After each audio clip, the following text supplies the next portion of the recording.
Good morning everybody, unless of course you're watching this video in the evening. In that case, good evening, and you're watching Time Travel TV, and welcome to the year 1577. Now, some of you may or may not, as the case may be, remember the episode of Blackadder called The Potato. Now, this particular episode is all about exploration, explorers. One of the explorers happens to bring back a potato. Blackadder, being jealous by this, decides to go on a trip to the Cape of Good Hope, which is down here in near South Africa. He is presented with a map looking like this and is asked to fill it in as he goes along. Now, that wasn't quite right, but it's not a million miles away from the truth. There's a lot about the Elizabethan world that people didn't know about. For instance, it was thought that there was such thing as the Great Southern Continent, which basically meant you couldn't go underneath South America.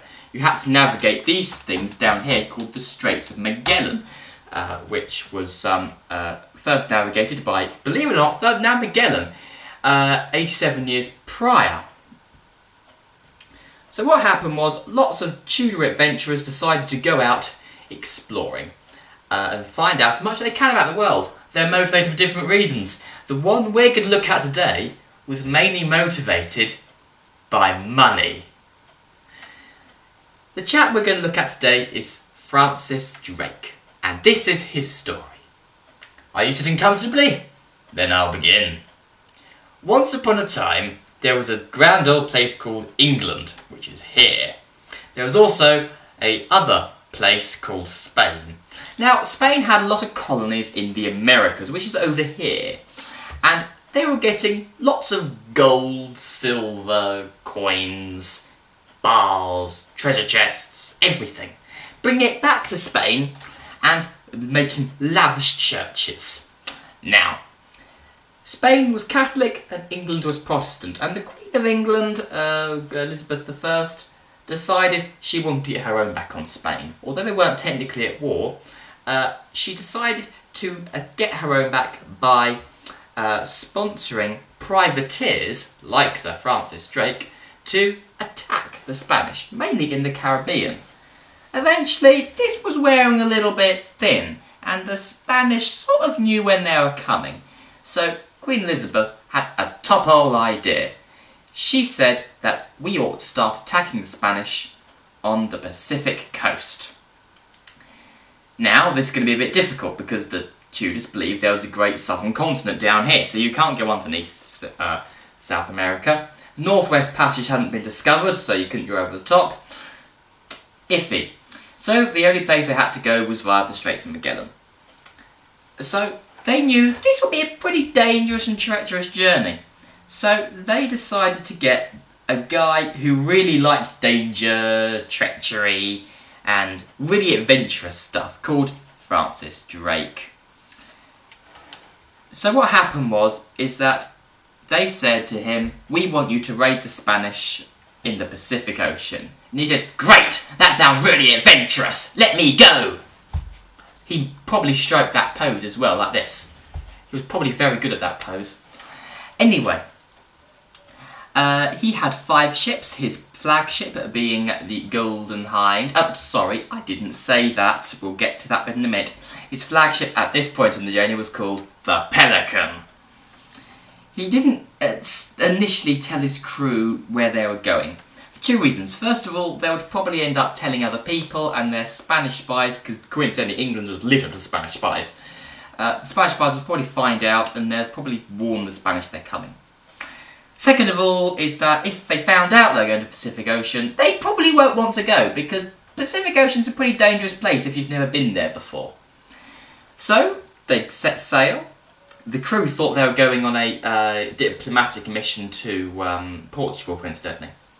They went through, when they got about here, then Sir Francis Drake told them.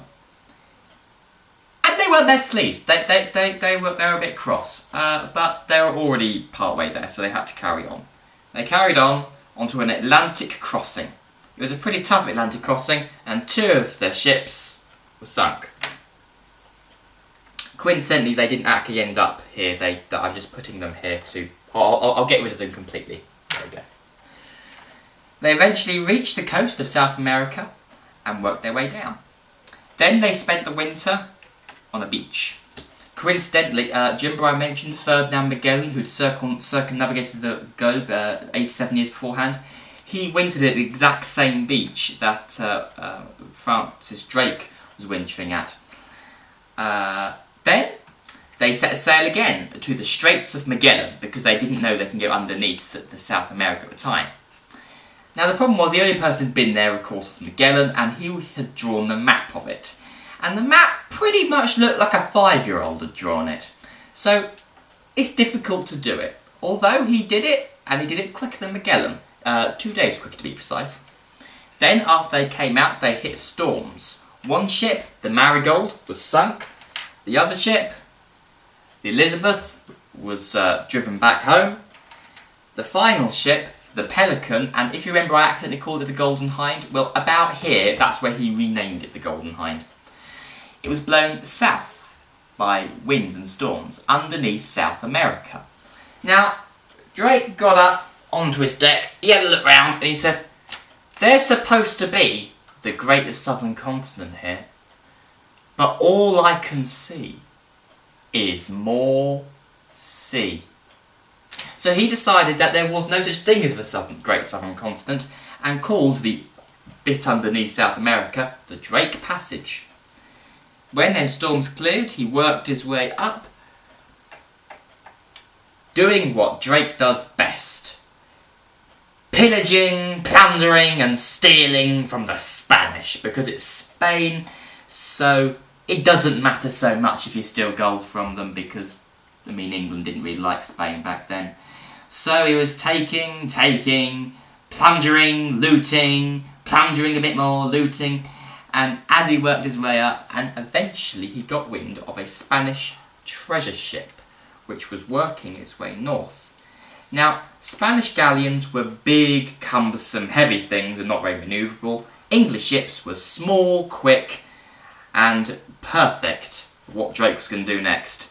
He sped up and overtook it, intercepted it. The Spanish had no idea he was coming. They sort of went, "Oh my God," in a Spanish accent. "Oh my God, what the hell is this? It's this English guy trying to steal from us." So they went, "Oh my God, here, have everything. Have everything." He captured their ship, so that's now out of the game. Now there was a problem. Drake only had one ship left, the Golden Hind. I've been on the replica of the Golden Hind in London, and it's a pretty small ship. And the thing is that the Spanish knew he was there now, so they'd amassed several ships down in the southern Pacific. So if he was to go back the way he came, he'd be intercepted, probably all his gold would be taken from him back to the Spanish. He'd be back to square one. He would probably be hung or beheaded or something like that. And his whole mission would be a bit of a nightmare. So he decided to go north, to try and find the Great Northwest Passage. This would be amazing. The first person to ever discover it, to go round the top of North America. This would write him into the history books. This would propel him into fame forever. And he didn't find it.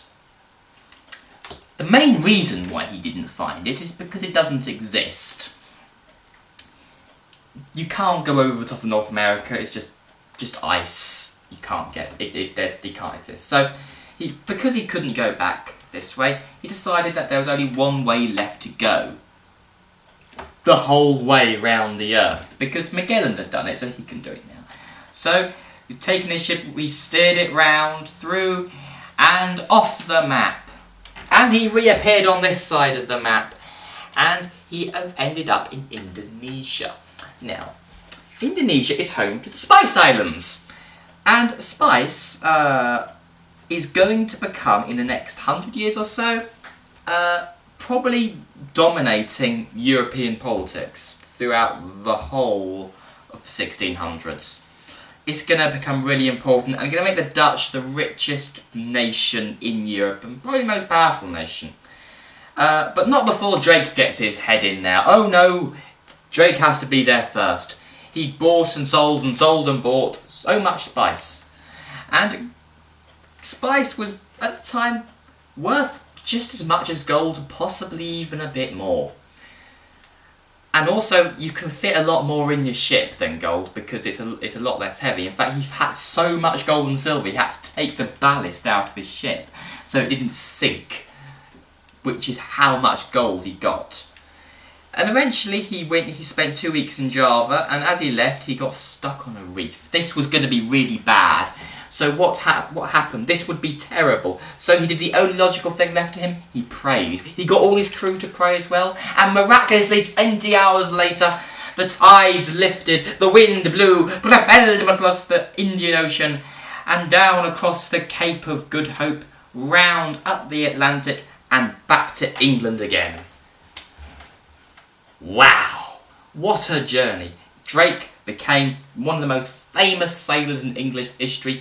He eventually went to make his name further in helping to defeat the Spanish Armada 11 years later in 1588. That's another story for another video. He got knighted and became Sir Francis Drake. Not only that, he became incredibly wealthy with all the gold. His crew became incredibly wealthy. His investors became incredibly wealthy. I looked up the interest rate this morning and it's at 3.3%. They didn't get 3.3% on their return. They got 4,600% return on their investment, which is incredible. So, that is a story of Sir Francis Drake. I hope you've enjoyed this. If you did, you may subscribe and watch more of my videos, and I'll see you later. Cheerio!